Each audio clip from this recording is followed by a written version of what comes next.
એટલે આમાં કીધું જ કવિતે હું છે ને 9મા અધ્યાયમાં 10મા અધ્યાયમાં વાત છે. દેનાર તો કોણ ને લેનાર કોણ, આવા વચનો છે. કોઈને વિચાર્યા સુખ સમૃદ્ધિથી ના. અને પછી વાલા કહે છે અને ત્યારે અર્જુન જાગી જાય છે અને જે શબ્દમાં જે સ્વરૂપની વાત કરી ઉજાગર બની ઈચ્છા કરે છે. ઈચ્છા તો ઘણી બધી કરી, હું રાજ્ય જીતું, મારું ચક્રવર્તી રાજ્ય રે, મારી પાસે ખૂબ સંપત્તિ હોય, પણ હવે ઈચ્છા બધી નકામી નીવડી. શું કે એમાં એનું કલ્યાણ નહોતું, એમાં એને દુઃખ તો મળ્યા. અને જે એને પોતાના માનતો હતો એ એના પોતાના ન્યાયર્યા અને વેરી હામાં બનીને યુદ્ધમાં ઊભા છે. બાલો કે જો આ તારા વેરી છે બધા.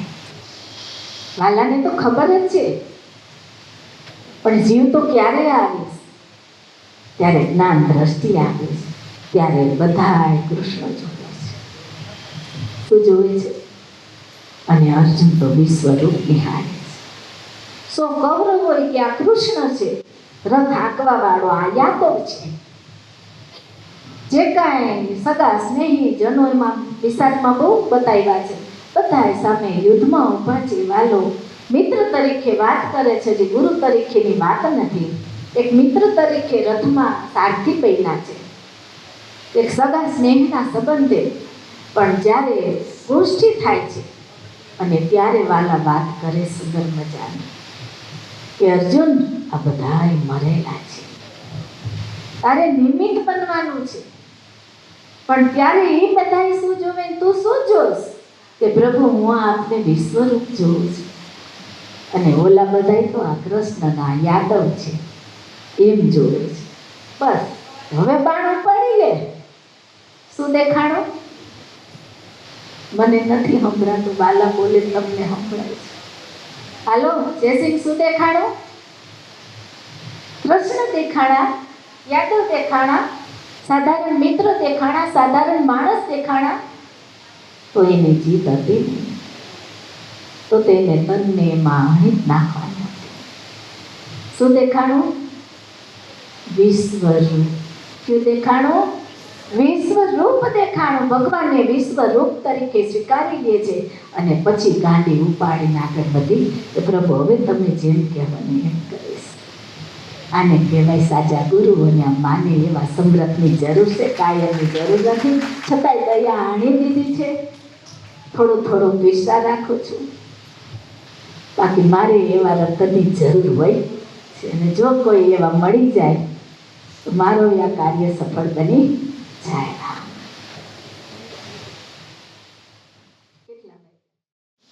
ઓહમ સહમ ઘટમાં ખોજો, ઘટમાં ખોજવા જાય તો મળે નહીં, ખોજી મિલે તો તુરંત મિલ જાઓ. કબીર સાહેબ બોલ્યા. શું બોલ્યા? ખોજી મિલે ને તો મેં તુરંત મિલ જાઓ. કે નથી બોલ્યા? પાણી મેં મીન પ્યાસી, ભાઈઓ પાણી મેં મીન પ્યાસી. તમે તો બધા પ્યાસ બુઝાવી લીધી, પ્યાસો બુઝાવી લીધી છે. સુંદર વાત. ગુરુ પદ છે ને, ઈશ્વર શક્તિ પરમ કહેવાય છે.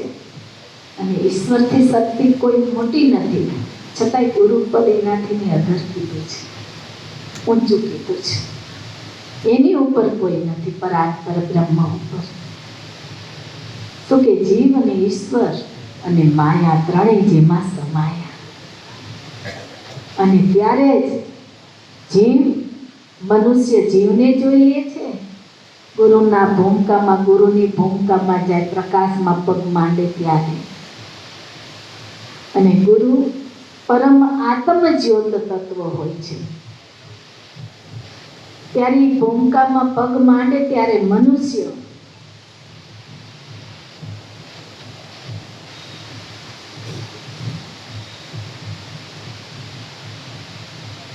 પ્રકાશમાં જોઈએ છે, શબ્દ પ્રકાશમાં. સુરતા અને શબ્દનો એક તાર થાય છે. એટલે જ અહીંયા વાત કરી છે કે ગુરુદેવ સાક્ષાત સાકાર સ્વરૂપ આદિ બ્રહ્મ છે. શું છે? આદિ બ્રહ્મ. હવે ગોતે તો અર્જુન ગોતવા જાય તો મળે એને, એની અંદર મળે. માલો એની અંદર બધું મળી દે, બધું એને મળી દે. પણ મઢવાવાળાને એ અંદર ગોતવા જાય તો જડે નહીં, ક્યાંય જગતમાં ગોતે ને એ મળે. એ તો જેનો આશ્રય કે ને એને એ મળી જાય, બાકી મળતો નથી.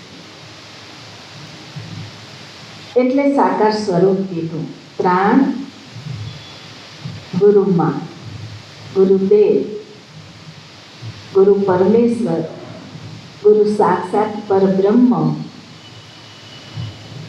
મનુષ્ય બહિર્મુખ થાય છે એટલે એના ધ્યાનમાં આવતું નથી. પ્રાણ પ્રકૃતિ લઈને આવ્યા હતા ને, અને જીવ લઈને આવ્યા હતા ને. પ્રાણ પ્રકૃતિને જીવાત્મા, જીવાત્મા એટલે આત્મા ગણાય છે. એ ક્ષેત્રજ્ઞ કહેવામાં આવે છે. આટલું તમે લઈને આવ્યા હતા, પણ જો માં ન મળે તો આટલું વ્યર્થ જાત ને, હાથમાંથી બાજી જાત ને. આટલું તમે લઈને આવ્યા છો. આટલું પશુ પંખીથી માંડી, નાના મોટા જીવોથી માંડી બધે હોય છે, પણ એની પાસે મનુષ્ય દેહ નથી. અને હરિગુરુ સંતનો આશ્રય લઈ શકતા નથી. મનુષ્ય તો એ છે ને તો લઈ શકે છે. અને પછી આ ભૂમિકામાં આવ્યા પછી આ ભૂમિકાનું પહેચાન બની જાય છે. ગુરુથી પહેચાનવાળી બની જાય. પ્રાણ પ્રકૃતિને જીવાત્મા. અને એટલે જ ગુરુને ક્ષેત્રજ્ઞને લઈને સદગુરુ પરમાત્મા તરીકે એને જીવ કહેવાતા નથી. ગુરુને જીવ તરીકે કહેવાતા નથી. પરમ પુરુષ તરીકે ઓળખવામાં આવે છે, સજીવ તરીકે. ક્ષેત્રજ્ઞનો રૂપ લ્યો ને એટલે. અને પછી બ્રહ્મ સ્વરૂપ છે. જો તમારી બુદ્ધિ વિચાર કરી, બુદ્ધિ જાડી નહીં, સૂક્ષ્મ બુદ્ધિ. ક્ષેત્ર, ક્ષેત્રજ્ઞ અને ક્ષેત્રજ્ઞનું સ્વરૂપ. અને પછી અનાદિ એ બ્રહ્મ અર્જુન. પણ એ બ્રહ્મ પાછો ક્યાં આવ્યો? અર્જુન એની અંદર ગોતી જ ન મળે. એટલે આ કે પ્રભુ તારી આગમ અગોચર વાત, તારી મોરલી મરમ ભરેલી. એટલે સંતે કીધી કે મોરલી મરમની વાગી રે, સુરતા ગળીને સાંભળતા. ગુરુના મુખ્ય જે શબ્દ છે એ મર્મો હોય છે. શબ્દને મોરલી કીધી. જો લાકડાની મોરલી નહીં, એમાં જે આસક્ત હોય ને આ મોરલી ન પામે. આ મોરલી તો બગાડી હતી, આપણે નથી ભક્તો બગાડતા. આ તો કલ્યાણની મોરલી છે. મોરલી મરમની વાગી રે, સુરતા ધરીને સાંભળતા. જો કેટલી સુંદર વાત છે. એટલે શબ્દમાં મર્મ પડ્યો છે, પણ એ શબ્દ નથી બતાવી શકતો. પણ હરિગુરુ સંત છે જ્યાં મર્મનો ખજાનો છે, એનો ખલકો આખો એ મર્મથી ભરેલો છે. એના રોમ રોમ છિદ્રે છિદ્રે એને રૂવાડા રૂવાડે આટલો અંશય એના મર્મથી બાકી રહેતો. આમ જુઓ તો અંદરનું કાંઈ દેખાય ન દેખાય ને. એમ કોઈ હરિગુરુ સંતને બહારથી જુઓ તો કાંઈ દેખાય, પણ જો સાનિધ્ય સેવી તો બધું દેખાઈ જાય ને. કે હવે પ્રભુ પૂરો ઓળખાઈ ગયો, હવે કાંઈ અધૂરું બાકી રહ્યું? પાના કેટલા છે? ગુપ્ત ને બહાર બતાવી જો. ચિત્ર આ બાજુ જો, હૃદય ઢંકાઈ ગયું. મરમામાં છે શબ્દ, બરોબર. શબ્દ રૂપ કેનું છે? એને આમાં ગોતો પાછો મળે નહીં, પકડવા જાવ તો. શબ્દ જેનું રૂપ છે અને જેનો શબ્દનો જે મર્મ છે, જેની અંદર છે, એ મર્મ રૂપી મોરો કીધો છે. અને મોરો મેઘ મારી દે ગુરુમાં. તમે આવો ને માતા, મોરાનો હું મેઘ મારી દઉં છું. પણ આવો છો ગુરુમાં પાસે તો કે આ તો સિદ્ધિ વિશે, કોઈની પત્ની વિશે. આ જાડી સ્થૂળ બુદ્ધિની વાત કીધી છે. આ તો સાધારણ સ્ત્રી છે, કાં તો એમ કે કોઈની બેન હશે, કોઈની માતા હશે, કોઈની દીકરી હશે, બસ આટલી જ દ્રષ્ટિ મનુષ્યની આગળ વધે, એથી આગળ કાં તો દૈનિક સંબંધો હોય તો એ પ્રમાણે જોતા હોય છે. એટલે સ્થૂળ સંબંધ કહેવાય. એટલે જ વાલાએ કીધું કે સ્થૂળા કે અર્જુન તું મને જોવા સમર્થ નથી. જોવા માટે સામર્થ્ય તો જોઈએ ને, કે નહીં? સામર્થ્ય જોઈએ. તું સમર્થ, પ્રભુ સમર્થ બનવું છે. એકવાર મેં તને જે વિશ્વરૂપ બતાવ્યું ને એમાં તું નિર્વિકાર બની જા. પછી હું પુરુષ નથી, સ્ત્રી નથી, જા. પણ એકવાર તું સમર્થ બની જાય એવો કે વાલો ગમે એવા વેમ હોય પણ તારું મન જરાય ચલિત કે મલિન થવું જોઈએ. ગમે ત્યારે ગમે તેવો મળી જાય, જ્યાં જેવો ત્યાં તેવો મળી જાય, પણ તારું મન ચલાયમાન થવું જોઈએ. અને ત્યારે એ અર્જુન એ અનાદિ પરબ્રહ્મ અને પરબ્રહ્મ સ્વરૂપને જેને અને એ બ્રહ્મ એ પરબ્રહ્મ એ બ્રહ્મ એ પરબ્રહ્મ, જો આવી વાત કરે છે. એ બ્રહ્મ સૂક્ષ્મથી સૂક્ષ્મ, પણ એ બ્રહ્મ પાછું પરબ્રહ્મ. અનાદિ અર્જુન જેને અનેક હાથ છે, આ વિશ્વરૂપ જેને અનેક હાથ છે, જેને એટલે હું આમ તીર્થમાં કે ગોતવા છે, ધજા ચડાવવા છે, ન્યાયને ગોતવા છે. અરે હીરો પાસે જ છે, ગોતી લે તો ઝવેરી બનવું પડે.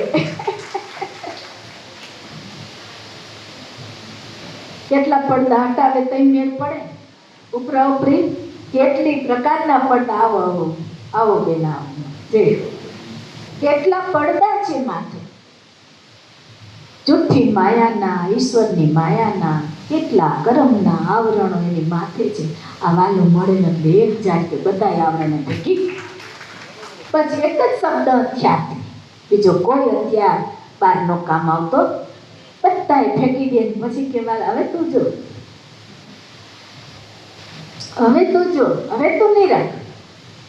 અને ત્યારે જેને અનેક હાથ છે, અનેક મુખ છે, અનેક પગ છે, અનેક જાત છે. અર્જુન આહા પ્રભુ,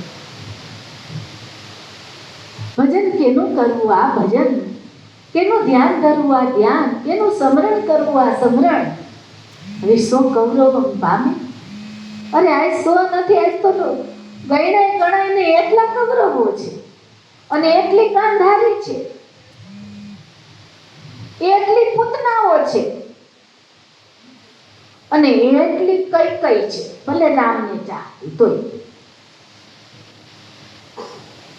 આ બધા મરી જાય ને, ફેંકી દે ને તો અહીં સીતાનું રૂપ લેવાય. જોજો કૌશલ્યાનું હાંજે વાલા લેશે. આજ સાંજે આપણે સત્સંગ લેશે. કઈ જગ્યાએ આવરણો બધા ફેંકી એક જ લક્ષ છે. ગુરુ અલગ લક્ષ, એક જ બ્રહ્મ સ્વરૂપ છે, બીજું અન્ય કાંઈ નથી. અને એક જ વિશ્વરૂપ છે, એના માટે બીજું કોઈ વિશ્વરૂપ છે નહીં. પછી કહે છે કે અર્જુન આને જાણે, અને ઓ ઈચ્છા કરે પ્રભુ જણાવો, મને જણાવો.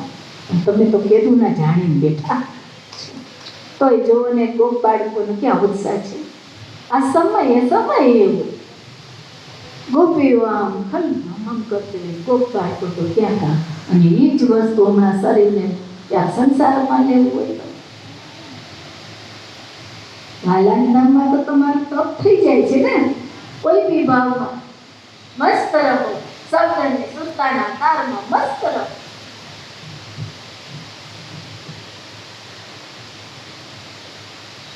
અને સામે ગોપ બાળકો જોઈતો